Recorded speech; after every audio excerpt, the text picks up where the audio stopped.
Hindi mawari kung gaano kalaking pinsala ang iniwan ni Bagyong Enteng sa ating bansa matapos itong manalasa sa Visayas at gitnang Luzon. Nag-iwan ito ng mga bangungot sa ating mga kababayan na naapektuhan ng mga matinding pagbaha na dahilan ng pagkasira ng kanilang mga ari-arian tulad ng mga pananim, mga sasakyan, mga establishmento at maging sa ilang mga kabahayan sa atin ay hindi rin sinanto ng nasabing bagyo at maging ang ilan sa mga pangunahing negosyo sa Kalakhang, Maynila kung saan isa sa mga pinakamalaking na apektuhan sa pagdaan ni Bagyong Enteng ay hindi rin nakaligtas, lalong-lalo na ang mga sasakyang pandagat na nakaangkla sa Manila Bay. Halos rin ang ilan sa mga ito sa pampang malapit sa dagat na nagdulot ng matinding pinsala sa ilang mga pier at mga seawall na pumoprotekta sa kalupaan at dumating pa sa punto na mayroon pang nasunog na isang cargo ship malapit sa Manila Bay. Tanda lamang ito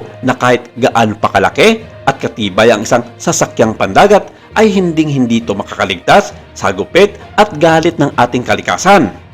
At alam nyo ba na ito ang mga panahon na halos lahat ng mga barko ng China na nagbabantay sa West Philippine Sea ay nagsisialisan at bumabalik sa kanilang main headquarters sa Yulin Naval Base na matatagpuan sa Hainan Island. Isa ito sa pinakamalapit na isla ng China na matatagpuan sa South China Sea kung saan dito rin nakatuon ang lahat ng kanilang mga puwersa at mga sasakyang pandagat na nangaras sa mga banyagang puwersa at mga mangingisda sa West Philippine Sea. At bago pa man dumating sa bisinidad ng Bao de Masinloc o mas kilala bilang Scarborough Shoal ang Bagyong Enteng, 5 sa mga sasakyang pandagat ng China Coast Guard at ilang bilang ng kanilang mga militia vessels ay nilisa na nila ang lugar na ito dahil na rin sa banta na paparating na bagyo. Ayon kay Ray Powell, isang retiradong US Air Force na founder at director ng Sealight, isang proyekto ng Maritime Transparency ng Gordian Knot Center for National Security Innovation, ang mga naturang barko ng China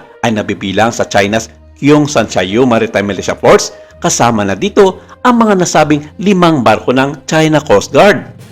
Nanatili lamang sa Scarborough Shoal ang 2 barko nito, kabilang na ang 111 meters CCG-3305 ng China Coast Guard para bantayan roon ang mga mangingisdang Pilipino na nangingisda sa nasabing lugar at magsisilbi bilang mata ng China para sa mga papasok na tropa ng Pilipinas, partikular na dito ang Philippine Coast Guard. Dati itong kontrolado ng Pilipinas hanggang sa nangyari ang di inaasang standoff ng barko ng Philippine Navy na BRP Gregorio del Pilar laban sa barko ng mga People's Liberation Army Navy matapos ang tangampadakip ng Philippine Navy sa 8 mainland Chinese fishing vessels na malapit sa shoal. Pagkatapos ng bilateral talks na magkabilang kampo na pagkasunduan ng China at Pilipinas, nalilisanin ng mga ito ang kanilang mga sasakyang pandagat sa Baho de Masinloc. Pero kalaunay, ibinalik ng China ang kanilang mga barko at nilabag ang naunang kasunduan at tuluyang napasakamay nito ang pagkontrol sa Scarborough Shoal hanggang sa kasalukuyan. At nito lamang Martes, September 3, ibinalita ng Philippine Coast Guard na tuluyan ang nilisan ng 2 barko ng China Coast Guard ang Baho de Masinloc dahil na rin sa gupit na kinaharap nito sa Bagyong Enteng. Ayon sa naging balita ng CGTN, isang media company sa China na hawak ng gobyernong komunista, isang barko nito ng China Coast Guard ang nawawala sa bisinidad ng South China Sea at hindi pa matukoy ng mga otoridad kung isa ito sa 2 barko na nagpaiwan sa Baho de Masinloc noong September 1 kasama ang CCG-3305.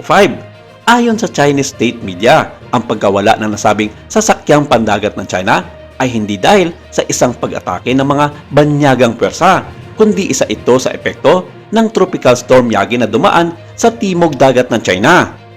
Dagdag pa rito, pabalik na rin sa kanyang destinasyon sa Hainan Island ang nasabing sasakyan pandagat ng China noong September 2, kung saan inabutan pa nito ng Bagyong Enteng sa kasagsagan ng kanyang paglalayag paalis ng Baho de Masinloc. Gayunpaman, ipinahayag ng sandatahang lakas ng Pilipinas na ipinadala na nila ang isa sa pinakamalaking barko ng Philippine Coast Guard, ang BRP Gabriela Silang, sa bisinidad ng Scarborough Shoal para sa routine patrol nito at magsisilbing pangunahing kinatawan ng pwersa ng Pilipinas sa pinag-aagawang teritoryo na nakapaloob sa 200 nautical miles exclusive economic zone ng ating bansa. Maraming salamat. Ito lang muna ang ating update for today.